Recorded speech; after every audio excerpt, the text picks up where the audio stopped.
Nga korridori i shtëpisë, ajo dëgjoi diçka që nuk e kishte dëgjuar prej muajsh nga ajo dhomë. Dëgjoi shoqin duke qeshur. Ishte një qeshur e ulët, e ngadalt, e mbytur nga kollitja, por ishte e qeshur. Dhe ai nuk ishte qeshur me të që nga Marsi. Gryej qëndroi tek dera me tabakan e çajit në duar, pa e ditur pse nuk hyri, dhe brenda dëgjoi zërin e infermierës që fliste ngadalë me një ton që nuk ishte klinik. Pastaj shikoi orën në mur. Ishte ora 7 e mbrëmjes, dhe teknikisht vizita e dytë e ditës kishte mbaruar para 2 orësh. Emri ishte Vera. Kishte 54 vjet dhe kishte 29 vjet martesë me Ilirin, burrin që tani flinte në dhomën e ndenjës, sepse shkallët në katin e dytë nuk i ngjiste më që prej janarit. Diagnoza kishte ardhur në një ditë ftohtë shkurti. Në një zyrë me dritare të vogël ku një mjek i ri i kishte folur për muaj. Iliri kishte dalë prej ande i qetë. Vera kishte ecur pas tij deri tek makina, pa e ndjerë trotuarin në këmbë. Zgjodhen shtëpinë. Ai vetë kërkoi këtë, dhe ajo nuk kundërshtoi, edhe pse pas 29 vitesh e dinte që çfarë do të thonte kur ai thoshte një gjë të tillë vetëm një herë. Muaji i parë ishte i mundshëm. Muaji i tretë e mësoi Verën se çfarë do të thotë kujdesësh vërtet për dikë. Ngritjet e natës, çarçafet, dozat e barnave në oraret ndara, dhe ky i kishte çdo gjysmore. Në muajin e katërt, ajo filloi të flinte në koltuk. Në të pestin, nuk kujtonte më se kur kishte qenë hera e fundit që kishte dalë nga dera. Infermieria erdhi në qershor, e caktuar nga qendra shëndetësore. Vinte 2 herë në ditë, në mëngjes dhe në mbrëmje. Dhe ajo quhej Silvana. Ishte rreth të 40-ave, e heshtur, me flokë të mbledhur dhe me duar që dinin ç'të bënin. Nuk fliste shumë, nuk jepte këshilla që si kërkoheshin, punonte shpejt dhe pastër e pastaj ikte. Për Verën, ato 2 vizita u bën 2 ishuj në një det që s'kishin breg. 40 minuta në mëngjes, kur duhet lahej, 40 minuta në mbrëmje, kur duhet ulej në balkon dhe të mbyllte syt. Kështu ishte për javë të tëra, dhe pastaj filloi diçka që Vera e vuri re shumë përpara se ta pranonte. Silvana filloi të vononte. Në fillim me 5 minuta, pastaj me 15, pastaj vizita e mëngjesit filloi të zjaste 1 orë e ca, dhe kur Vera hynte për të marrë gotat, e gjente infermierën të ulur në karrikën pranë krevatit, jo në këmbë siç bëjnë infermierët, por të ulur me shpinën e përkulur përpara duke folur. Pastaj erdhën vizitat që nuk ishin me orar. Një pasditë të dielës, një mbrëmje pas darkë, një herë erdhi në orën 8, me pallto mbi uniformë dhe tha se ishte thjesht duke kaluar. Vera e falenderoi dhe mbylli derën pas saj me një ndjesi që nuk dinte si ta emërtonte. Bisedat nuk ishin për temperaturën. Vera i dëgjonte pjesë nga korridori këto biseda, sepse dyert e vjetra nuk mbajnë zë. Dëgjonte emra vendesh, dëgjonte të shoqin duke folur për babain e tij, i cili kishte vdekur kur ai ishte 16 vjeç.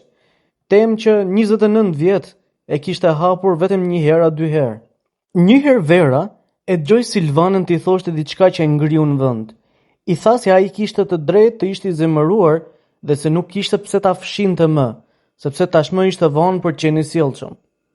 Vera qëndroi tek muri i korridorit me një peshqir në duar dhe kuptoi se ajo gruaja e fliste burrit të saj për vdekjen e tij, hapur me emrin e vet në një mënyrë që ajo vetë nuk ishte guxuar asnjëherë në 5 muaj. Dhe brenda saj u ndes diçka që e turproi menjëherë, sepse ka një lloj tmerri për cilin nuk flitet, dhe ai është ta ndjesh veten xheloze për një burr që po e humbet gjithsesi. Vera nuk ja tha askujt, nuk kishte kujt ja thonte. Vajza e tyre jetonte në Gjermani dhe thjesht telefononte të dielave, dhe në ato telefonata Vera thoshte gjithmonë se gjithçka ishte nën kontroll, por brenda vetes filloi të numëroj. Numëronte minutat e vizitave, numëronte herë kur i shoqi kthente kokën nga dera, kur gjonte hapa dhe i ndryshonte fytyra pak.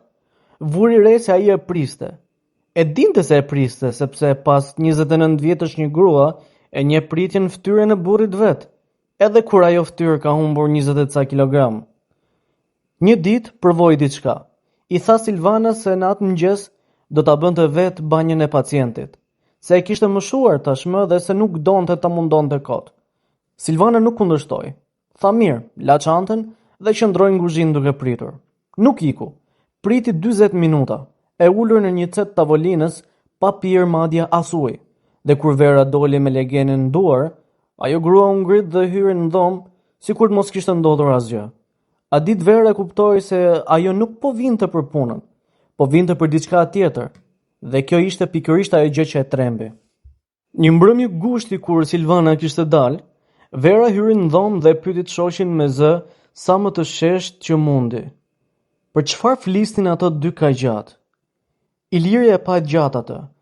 I tha vetëm një fjali. I tha se me të fliste për gjëra që me të nuk mund fliste. Vera doli nga dhoma dhe lau enët në një lavaman bosh për 10 minuta. Ajo natë ishte nata më e gjatë e asaj vere. Dhe në mesin e saj ajo bëri diçka që nuk ja kishte imagjinuar kurrë vetes. Hapi telefonin e të shoqit ndërsa i flinte. Nuk ishte mesazhe nga Silvana, nuk ishte fotografi, nuk ishte asgjë. Dhe kjo nuk e qetësoi as pak, sepse ajo që kishte parë me sytë e vet nuk ishte gjë që lihet në telefon. Në javët e fundit gjithçka u shpejtua. Iliri filloi të flinte shumicën e ditës. Silvana vinte 3 herë, ndonjëherë 4, dhe një natë fundit shtatori qëndroi deri në agim, ulur në atë karrike, ndërsa Vera rrinte në anën tjetër të krevatit, dhe të dyja gratë nuk shkëmbyen as 10 fjalë. Iliri vdiq në orën 4:20 të mëngjesit, duke mbajtur dorën e tij në dorën e të shoqës. Silvana i mbylli syt me 2 gishta, me atë saktësi profesionale që Vera e urreu për një çast, dhe pastaj doli në korridor dhe uli në shkallë. Vera pa tek dera, dhe pa një grua që qante në një mënyrë që nuk qan një infermiere për një pacient. Varrimi u bë të mërkurën. Erdhën shumë njerëz sepse Iliri kishte punuar 30 vite e ca në një ndërmarrje elektrike dhe gjysmë e qytetit e njihte. Vera qëndroi tek dera e oborrit dhe priti duart e njerëzve pa i parë fytyrat. Silvana erdhi pa uniformë, me një pallto blu të errët dhe me një grua të moshuar krahut që ecte me vështirësi. Dhe kur ajo grua e moshuar ju afrua Verës, e mbajti për dorë dhe filloi të fliste. Vera e kuptoi brenda 10 sekondeve se gjithë ajo që kishte ndërtuar në kokë për 3 muaj ishte një shtëpi prerëre. Gruaja e vjetër i tha si vinte keq për djalin, tha se kishte qenë burri dhe njeriu i vetëm që kishte ardhur në varrimin e burrit saj 28 vjet më parë. Vera nuk e kuptoi. E pyeti kush ishte. Atëherë Silvana foli për herë të parë në atë ditë, me sy të kuq dhe me zë të ulët, dhe i tha se ishte bia e Fatmirit. Fatmiri? Vera mbajti mend emrin për një çast. Ishte kolegu i Ilirit, ai që kishte vdekur në një aksident pune në një dimër të largët, kur ato sapo ishin martuar, nga një shtyllë elektrike në një fshat pa rrugë. Vera e dinte ngjarjen, por atë që nuk e dinte ja tha gruaja e moshuar aty tek porta, në ditën e varrimit. I tha se atë ditë kishin qenë 2 burra në atë shtyllë. Se i shoqi i saj kishte ngjitur i pari, sepse Ilir kishte hezituar për shkak të borës.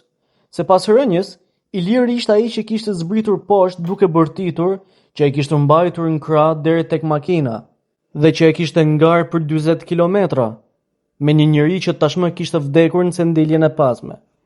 Vera ndjeu një gjë të çuditshme ndërsa e dëgjonte. Ndjeu se po i tregohej për një njeri që nuk e njihte. Ai dimër ishte viti i 2 i martesës së tyre. Ajo mbante mend vetëm se ai kishte ardhur një natë vonë, i lagur dhe kishte thënë se kishte pasur një aksident në punë dhe se ishte mirë. Ishte mirë, kaq kishte thënë, për 28 vjet. Pastaj i tregoi pjesën tjetër të historisë.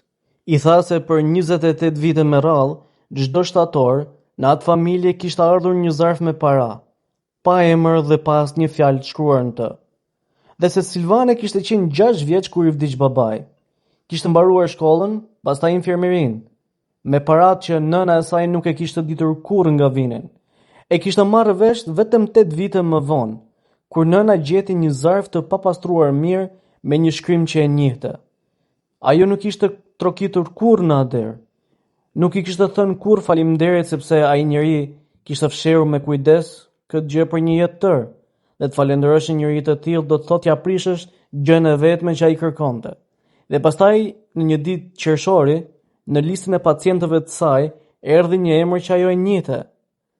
Ajo nuk kishte kërkuar leje, thjesht kishte shkuar. Dhe kur ai kishte kuptuar kush ishte që në vizitën e parë, i kishte kërkuar thjesht një gjë të vetme. I kishte kërkuar të mos thoshte asgjë të shoqës, sepse ai burr kishte jetuar 28 vjet me bindjen se ai duhet ishte ngjitur i pari në atë shtyllë, dhe këtë nuk ja ka thënë kurrë Verës, në asnjë natë të asaj martese, në asnjë dimër dhe në asnjë çast vetëm. Ata dy nuk kishin folur për dashurinë atë dhomë, kishin folur për një burr të vdekur në borë, për një vajzë 6 vjeçare, për një faj që një njeri e kishte mbajtur në gjokë sigur derisa gjoksi nuk e mbajti më. Silvana nuk kishte ardhur për të marrë diçka, kishte ardhur për ta çliruar. Vera qëndroi tek porta gjatë pasi ato ikën. Njerëzit vazhduan të vinin dhe t'i shtrëngonin dorën, dhe ajo u përgjigjej pa i dëgjuar, sepse në atë çast ajo nuk ndjente as lehtësim, as turp për dyshimet e veta. Ndjente diçka akoma më të rëndë. Ajo ndjente se kishte fjetur 29 vjet pranë një njeriu që e kishte mbajtur brenda vetes një dhomë që ajo nuk e kishte hapur kurrë. Dhe se derën e asaj dhome ja kishte hapur në muajt e fundit një grua tjetër. Jo sepse e donte më shumë, por sepse asaj gruaje nuk ishte pse t'i kursente asgjë. Sot Vera jeton vetëm në atë shtëpi. Karrigja pranë dritares është aty ku ishte. Dhe çdo shtator në fund të muajit, ajo nxjerr një zarf, shkruan mbi të një emër që i shoqi nuk e shkroi kurrë dhe e lë atë te një derë që e ka gjetur vetë. Sepse disa borxhe nuk mbarojnë kur mbaron njeriu. Ato thjesht kalojnë te ato që mbeten.